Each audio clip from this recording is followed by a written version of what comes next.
The story begins in March 2016. We see a girl named Michelle, who is about to get married to her boyfriend.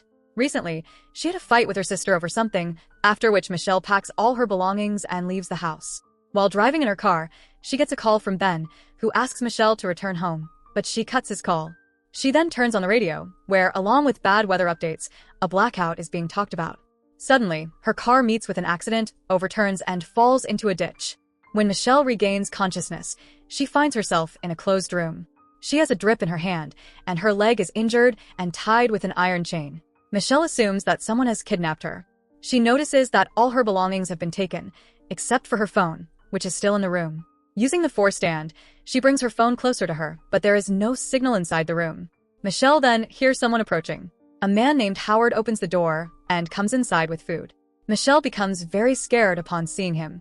She demands to be let go, saying that her boyfriend is waiting for her outside and that the police must be looking for her. Howard calmly replies that she doesn't need to be afraid, as he is only trying to save her. He gives Michelle crutches and a key to unlock the chain before leaving. However, Michelle does not trust him. She unlocks the chain from her leg, sharpens the stick with the key to create a weapon, and waits to attack Howard as soon as he enters. But after waiting a long time, no one comes. Desperate, Michelle burns a piece of cloth to create smoke in the room, setting off the fire alarm. When Howard rushes in, Michelle attacks him, but he overpowers her and injects her with a sedative. Later, when she regains consciousness, Howard is sitting in front of her with food. Michelle pleads with Howard to let her go home. Howard explains that going outside is dangerous.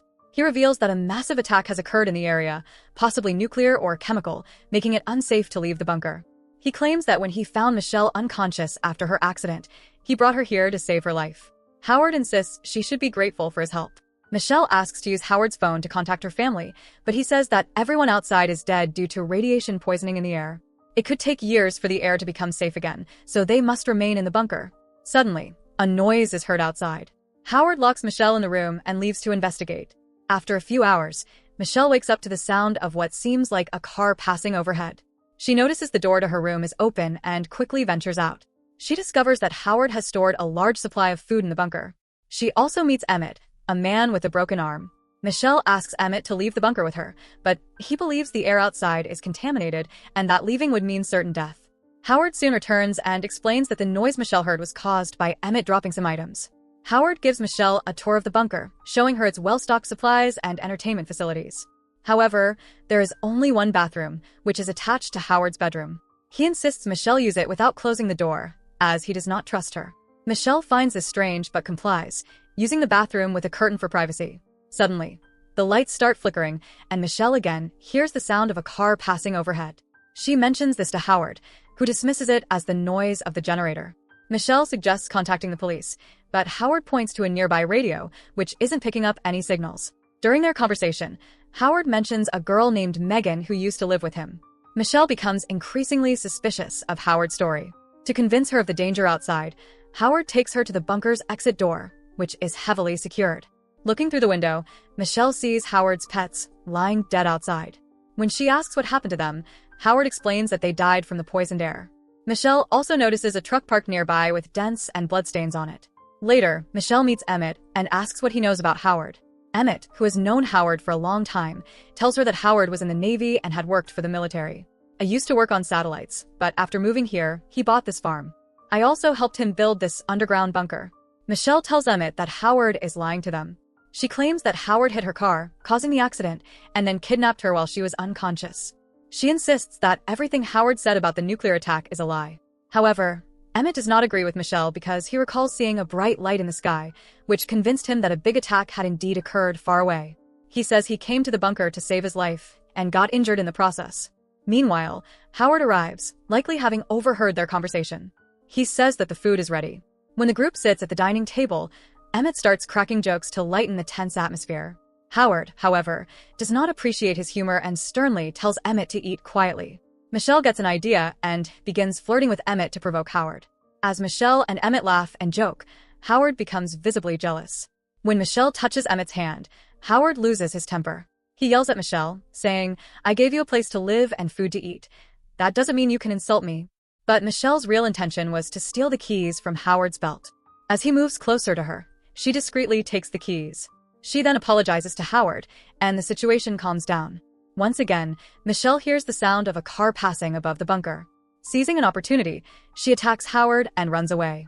Howard chases her, but Michelle manages to open the door and step outside. As the bunker door closes, she spots a car nearby and begins shouting for help. Before she can reach the second door, a woman appears, banging on the door and pleading to be let in. Michelle considers helping her, but she notices the woman's skin is severely burnt, likely due to the poisonous air outside. The woman begins violently banging her head on the door, terrifying Michelle, who retreats back inside the bunker. Later, Howard admits to Michelle that he hit her car.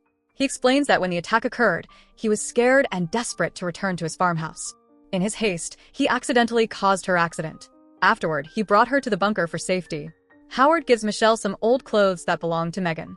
Michelle takes a bath, while Howard tends to a wound on his hand.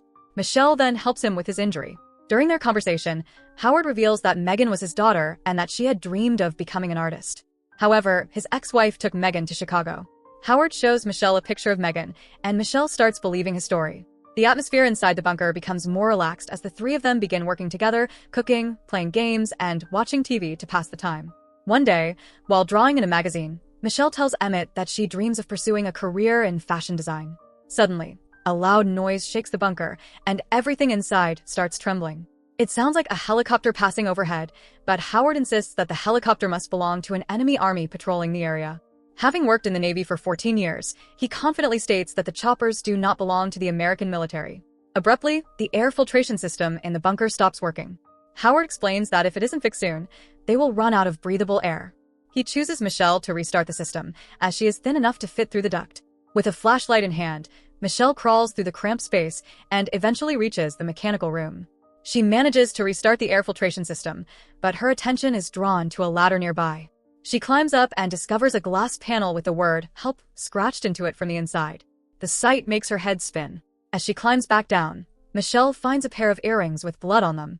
She takes the earrings and returns to the main area.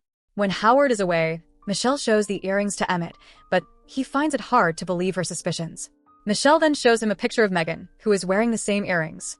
Emmett tells Michelle that this girl is not Megan. Her name is Brittany, and she studied with his sister in high school. 2 years ago, Brittany suddenly disappeared from the city. As they talk, another picture falls out of a book. In it, Brittany is wearing the same t-shirt that Michelle is wearing. This revelation confirms that Howard lied about Megan. In reality, he kidnapped and killed Brittany. Howard soon returns and tells Michelle that she should take a bath, suggesting that some poisonous air might have entered the bunker. Gets an idea. She can make a suit using the bathroom curtains. She and Emmett devise a plan. While Howard is watching TV, Emmett steals the scissors and hides them in his broken hand. Emmett then tells Howard that Michelle had gone out to fix the filter unit, suggesting that some particles from outside might have come in with her and that she had also used his bathroom. Howard, concerned, removes the bathroom curtains and puts them in the dustbin. Later, Michelle retrieves the curtains and starts crafting a suit using the available materials in the bunker, just like she had seen in the magazine. She cuts a plastic bottle to make a gas mask. Whenever she senses Howard approaching, she hides her work under the mattress. For the next several days, Michelle continues working on her plan in secret. One day, Howard asks Michelle to help Emmett move a drum to the bathroom. He explains that the drum contains liquid perchloric acid, used for launching naval satellites into orbit, and warns them that it's so dangerous it can melt human bones. Emmett, confused, asks Howard why he is telling them this. Howard then shows them items he found in Michelle's room and accuses them of planning something against him. He gives them a final warning to come clean. To protect Michelle, Emmett lies and says, "I wanted to make a weapon with these tools to overpower you and make Michelle respect me like she respects you." Emmett apologizes, but Howard shoots him in the head, killing him instantly. Michelle is horrified. Howard approaches her and says, "I did this for you because Emmett wanted to hurt you." Later, Howard, freshly bathed and with his face cleaned, comes to Michelle with ice cream. He tells her, "Now it's just the two of us in the bunker. There's no one left to disturb us, so I want us to live like a happy family." Michelle realizes Howard's true intentions but stays calm and continues to work on her suit without raising suspicion. One day, she hears Howard approaching unexpectedly. She hurriedly hides the suit under the mattress, but the gas mask is left outside. Panicking, she hides the mask inside a baseball bat. When Howard arrives, he announces that dinner is ready. However, one of the screws from the bat falls to the ground. Howard notices the loose screw and inspects the bat. His hands can't reach the mask inside, but as he looks around, he notices part of the suit sticking out from under the mattress. Furious, he throws Michelle aside and pulls the mattress away, discovering the suit. Before Howard can react, Michelle runs out of the room and locks the door behind her. She heads to another room and grabs a container of a chemical used for freezing. Here, she also finds Emmett's body, which Howard had partially melted in the chemical. Howard catches up and tries to stop her, but Michelle pours a drum of chemical on him. The floor starts melting, and a short circuit causes a fire to break out. Michelle rushes back to the room, retrieves her suit, and tries to escape. Howard blocks her path again, but Michelle topples shelves full of food onto him, trapping him. She runs toward the main door, but the fire prevents her from exiting. Using the ventilation ducts, Michelle navigates through the bunker. Howard continues to pursue her, but she avoids him and eventually reaches the mechanical room. Michelle quickly puts on her suit, sealing it tightly with tape to prevent any poisonous air from entering. She climbs the ladder to the window and uses the freezing chemical to break the lock. Once the window is open, she climbs out of the bunker and carefully observes her surroundings. She notices birds flying in the sky, indicating that the air outside is not contaminated. Removing her mask, she takes a deep breath and realizes everything is normal. Under the open sky, she feels a sense of relief for the first time in days. Suddenly, she hears the sound of an aircraft nearby, close to the farmhouse. Before she can comprehend what's happening, a massive explosion occurs inside the bunker. The blast draws the aircraft's attention, and as it approaches, Michelle is shocked to realize it's an alien spaceship. Terrified, she runs toward a car belonging to the woman she had seen earlier, attracting the alien's attention. Michelle sprints to a nearby house and hides inside. Inside the house, she finds the body of the woman who owned the car. Peeking through a hole, Michelle sees a creature searching for her near the car. Then Michelle somehow finds the car keys. Before the creature can reach her, she quickly turns off the car alarm. She escapes and runs toward another house, but the creature continues to pursue her.